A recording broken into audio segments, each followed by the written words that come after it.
அனைவருக்கும் வணக்கம். இது நம்ம ஆதிவராகி யூடியூப் சேனல். இன்னைக்கு மார்ச் மாசம் 15ஆம் தேதி சனிக்கிழமை.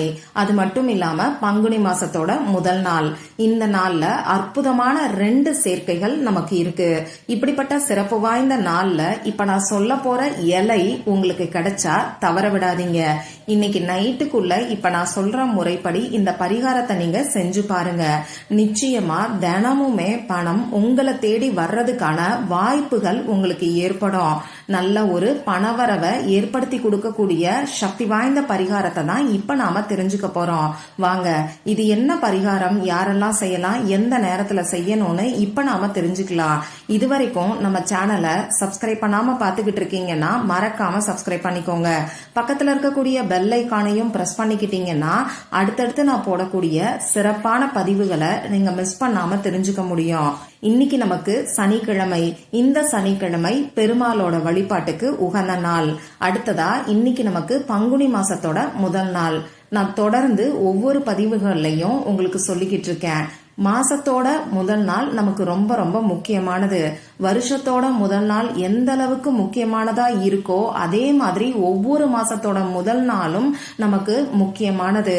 கை மேல பலனை கொடுக்கக்கூடியதுன்னு கூட சொல்லலாம். அதே மாதிரி இந்த மாசத்தோட முதல் நாள்ல நாம செய்யக்கூடிய பரிகாரங்களும் வழிபாடுகளும் நமக்கு அந்த மாசம் ஃபுல்லாவே நல்ல ஒரு பணவரவையும் அற்புதமான மாற்றங்களையும் ஏற்படுத்தி கொடுக்கும். அது தமிழ் மாசத்தோட முதல் நாளா இருந்தாலும் சரி, இங்கிலீஷ் மாசத்தோட முதல் நாளா இருந்தாலும் சரி, அதுலயும் இந்த நாள்ல இருக்கக்கூடிய சேர்க்கை இன்னமுமே விசேஷமானதுன்னு சொல்லலாம். இன்னைக்கு தேதி 15. இதோட கூட்டுத்தொகை 6ங்கிற நம்பர் வரும். இந்த 6ங்கிற நம்பர் சுக்கிர பகவானுக்கு உகந்தது. அதே மாதிரி சுக்கிர பகவானோட அதிதேவதை தான் மகாலட்சுமி தாயார். சனிக்கிழமை பெருமாளோட வழிபாட்டுக்கு உகந்த நாள்ல வரக்கூடிய 6ங்கிற கூட்டுத்தொகை கூடுதல் சிறப்புன்னே சொல்லலாம். அடுத்ததா இன்னைக்கு நமக்கு 369ங்கிற யுனிவர்சல் ஏஞ்சல் நம்பரோட சேர்க்கை இருக்கு. இந்த மார்ச் மாசம் ஃபுல்லாவே நமக்கு அடிக்கடி இந்த 369ங்கிற ஏஞ்சல் நம்பரோட சேர்க்கை வரும். ஏன்னு பாத்தீங்கன்னா மார்ச் மாசம் 3வது மாசம். அந்த வகையில 3ங்கிற நம்பர் நமக்கு வர்றனால அடிக்கடி இந்த மாதிரியான சேர்க்கை நமக்கு வருது.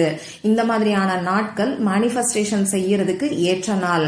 இப்படி தொடர்ந்து வரக்கூடிய இந்த நாளை தவற விடாம பயன்படுத்திக்கிட்டீங்கன்னா நிச்சயமா உங்க வாழ்க்கையில பொருளாதாரத்துல நல்ல ஒரு முன்னேற்றம் ஏற்படும்.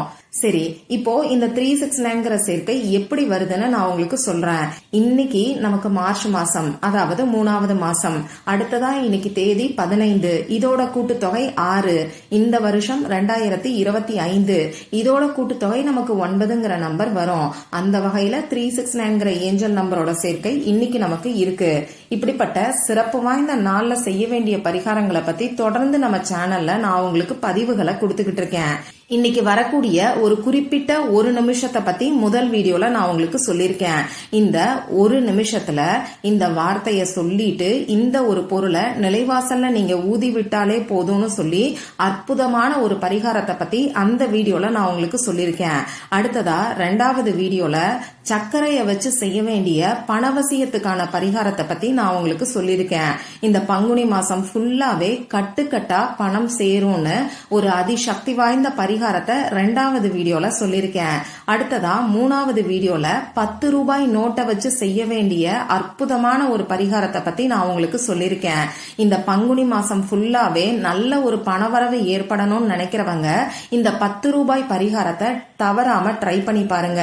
இந்த 3 வீடியோவோட லிங்கையும் இந்த வீடியோவோட எண்ட் ஸ்கிரீன்லயும் மேல ஐகார்ட்லயும் நான் உங்களுக்காக கொடுக்கறேன். விருப்பம் இருக்கிறவங்க செக் பண்ணி பாருங்க. இப்போ இந்த பதிவு எதுக்காகன்னு பாத்தீங்கன்னா இதுவுமே பணத்தை வசியம் செய்யறதுக்கான பரிகாரம் தான்.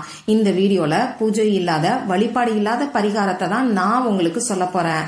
அதனால ஆண்கள் பெண்கள் யார் வேணாலும் செய்யலாம். பிறப்பு தீட்டு இறப்பு தீட்டு இருக்கிறவங்களும் தாராளமா செய்யலாம். பெண்களுக்கு பீரியட்ஸ் டைமா இருந்தாலும் இந்த பரிகாரத்தை செய்யலாம். இந்த நாள்ல நீங்க அசைவம் சாப்பிட்டு இருந்தாலும் இந்த பரிகாரத்தை செய்யலாம்.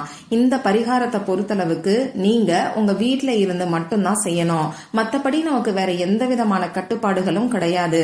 அதே மாதிரி குறிப்பிட்ட ஒரு நபருக்காக செய்யாம பொதுவா உங்க குடும்பத்துக்காக இந்த பரிகாரத்தை நீங்க செய்யுங்க. நிச்சயமா நம்பிக்கையோட செய்யும் போது இந்த பங்குனி மாசம் ஃபுல்லாவே நல்ல ஒரு பணவரவு ஏற்படும். இந்த பரிகாரத்துக்கு தேவையான பொருட்கள் என்னன்னு பாத்தீங்கன்னா கண்ணாடி டம்ளர் நமக்கு தேவைப்படும். கண்ணாடி பவுல் இருந்தா அதை கூட நீங்க பயன்படுத்திக்கலாம். இது ரெண்டுமே இல்லைன்னா மண் கிண்ணம், பீங்கான் கிண்ணத்தை யூஸ் பண்ணிக்கோங்க. உருளி ஏதாவது வச்சிருந்தீங்கன்னா அதை கூட பயன்படுத்திக்கோங்க. இதெல்லாம் எதுவுமே இல்லைங்கிறவங்க ஒரு அகல் விளக்கு, மண் அகல் விளக்க நீங்க பயன்படுத்திக்கோங்க. தயவு செஞ்சு பிளாஸ்டிக்கையோ எவர் சில்வரையோ பயன்படுத்திக்க வேண்டாம். ஏன்னா இந்த கண்ணாடி, மண், அதுக்கப்புறம் பீங்கான், இது மூணுமே பஞ்சபூத தத்துவத்துல மண் தத்துவத்தை நமக்கு குறிக்கும். இந்த மண் தத்துவத்தை பயன்படுத்தி பணவசியத்துக்கான பரிகாரங்களை நாம செய்யும் போது நிச்சயமா நமக்கு 100% ரிசல்ட் கிடைக்கும். சரி, அடுத்ததா நமக்கு தண்ணீர் தேவைப்படும். நீங்க எடுத்து வச்சிருக்கக்கூடிய கிண்ணம் அப்படி இல்லைன்னா டம்ளருக்கு தகுந்த மாதிரி தண்ணீரை எடுத்துக்கோங்க. ப்ராசஸ் பண்ண தண்ணீர், RO வாட்டர், கேன் வாட்டர் எல்லாம் நீங்க யூஸ் பண்ண வேண்டாம். நார்மலா இயற்கையா கிடைக்கக்கூடிய தண்ணீரை பயன்படுத்திக்கோங்க. கிணத்து தண்ணீர், ஆத்து தண்ணீர், குளத்து தண்ணீர், இன்னும் சொல்ல போனா மழை தண்ணீர் கூட பயன்படுத்திக்கலாம். இதெல்லாம் எதுவுமே உங்ககிட்ட கிடையாதுன்னா பரவாயில்ல, டேப் வாட்டர், அதாவது உங்க வீட்டுல போர் வாட்டர் வரும் இல்லையா, அதை இந்த பரிகாரத்துக்கு நீங்க யூஸ் பண்ணிக்கோங்க. அடுத்ததா நமக்கு தேவைப்படக்கூடிய பொருள் என்னன்னு பாத்தீங்கன்னா புதினா இலைகள் தேவைப்படும். புதினா இலைகள் அப்படி இல்லைன்னா துளசி இலைகள், 5-6 புதினா இலைகள் அப்படி இல்லைன்னா துளசி இலைகள் இருந்தாலே போதுமானது. எந்த ஒரு எண்ணிக்கை கணக்கும் இந்த இலைக்கெல்லாம் கிடையாது. உங்க கைக்கு எவ்வளவு இலை வருதோ அதை நீங்க இந்த பரிகாரத்துக்கு பயன்படுத்திக்கோங்க. அடுத்ததா நமக்கு ஒரு சின்ன துண்டு பச்சை கற்பூரம் தேவைப்படும். இவ்வளவுதான் நமக்கு தேவையான பொருட்கள். சரி, இப்ப இந்த பரிகாரத்தை இன்னைக்கு எந்த நேரத்துல செய்யணும்னு பாத்தீங்கன்னா, இன்னைக்கு சாயங்காலம் 5 மணிக்கு மேல நைட்டு 10 மணிக்குள்ள இருக்கக்கூடிய இடைப்பட்ட நேரத்துல நீங்க எப்ப வேணாலும் இந்த பரிகாரத்தை செய்யலாம். இப்ப நான் சொன்ன இந்த குறிப்பிட்ட நேரத்துல அமைதியான ஒரு இடத்துல உட்கார்ந்துக்கோங்க. உங்க மூச்சை நல்லா ஆழமா உள்ள இழுத்து வெளியில விடுங்க. இந்த மாதிரி 3 முறை செய்யும் போது உங்க மனசு கொஞ்சம் ரிலாக்ஸ்டா இருக்கும். இதுக்கப்புறமா நீங்க எடுத்து வச்சிருக்கக்கூடிய புதினா இலைகள் அப்படி இல்லைன்னா துளசி இலைகளை உங்க இடது கையில வச்சுக்கிட்டு வலது கையால மூடிக்கோங்க.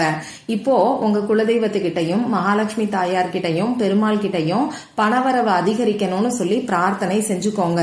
இப்படி பிரார்த்தனை செஞ்சதுக்கு அப்புறமா இப்ப நான் சொல்ற மாதிரி அஃபர்மேஷனை நீங்க சொல்லுங்க. அந்த அஃபர்மேஷன் என்னன்னு நான் உங்களுக்கு சொல்லி காமிக்கிறேன். நான் பணத்தை காந்தம் போல ஈர்க்கிறேன். 1176. இங்கிலீஷ்ல சொல்லணும்னு நினைக்கிறவங்க I am a powerful money magnet. 1176. இந்த மாதிரி நீங்க சொல்லுங்க. இங்கிலீஷ்லயோ தமிழ்லயோ சொன்னா போதுமானது. 2 லாங்குவேஜ்லயும் சொல்லணுங்கிற அவசியம் கிடையாது. அதே மாதிரி இந்த 1176ங்கிற ஏஞ்சல் நம்பர் பெருமாளோட எனர்ஜியை நமக்கு அட்ராக்ட் பண்ணி கொடுக்கும். இது ஒரு மாஸ்டர் ஏஞ்சல் நம்பர்னே சொல்லலாம்.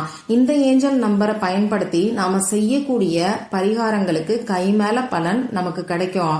அது கூட சேர்த்து நாம இந்த அஃபர்மேஷனையும் பயன்படுத்தும் போது இன்னமுமே சூப்பரான ரிசல்ட் நமக்கு கிடைக்கும்.